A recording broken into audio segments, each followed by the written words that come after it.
Oxford College of Business. All we do, all we are, is business education.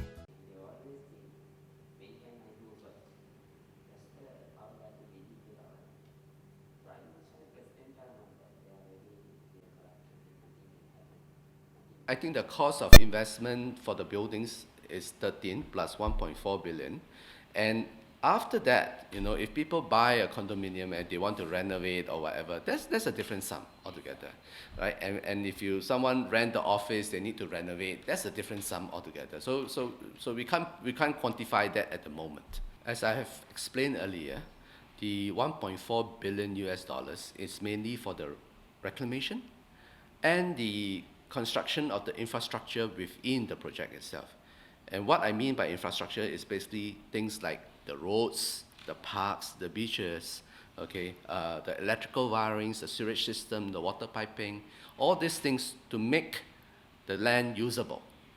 Now, after that, there'll be about 170 hectares of land that is to be redeveloped as buildings. They could be condominiums, offices, retail malls, hospitals, whatever it might be, okay?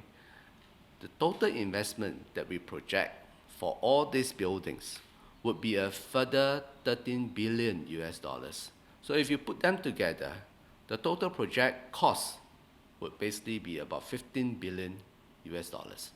Well, I think the vision for the port city has always been very similar to Marina Bay in Singapore.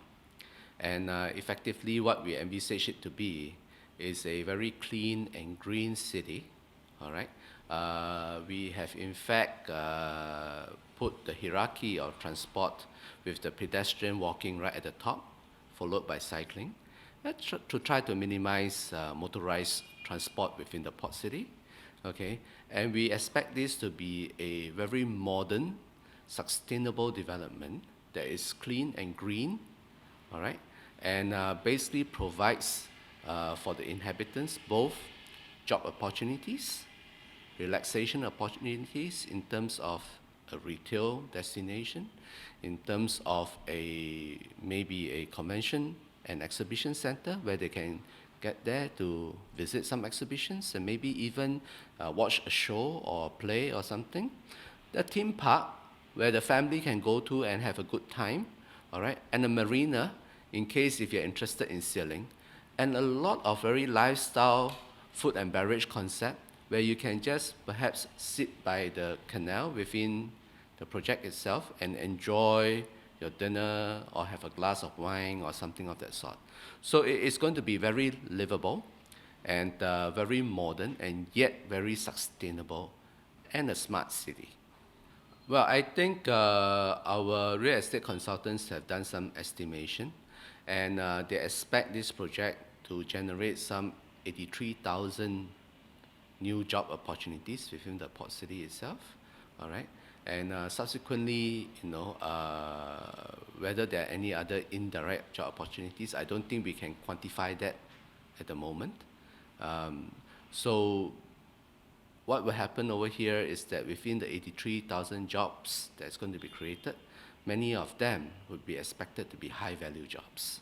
Because we need all these hands to help us put together the project. We have retrenched some of them because of the suspension of work, and therefore what has happened is that we are giving all those people who we retrenched earlier the first opportunity to come back, and especially our main contractors at site, they definitely need a lot of extra manpower. Well, before the suspension, we were hiring at about 5,000. I expect that to go back up to the same level again.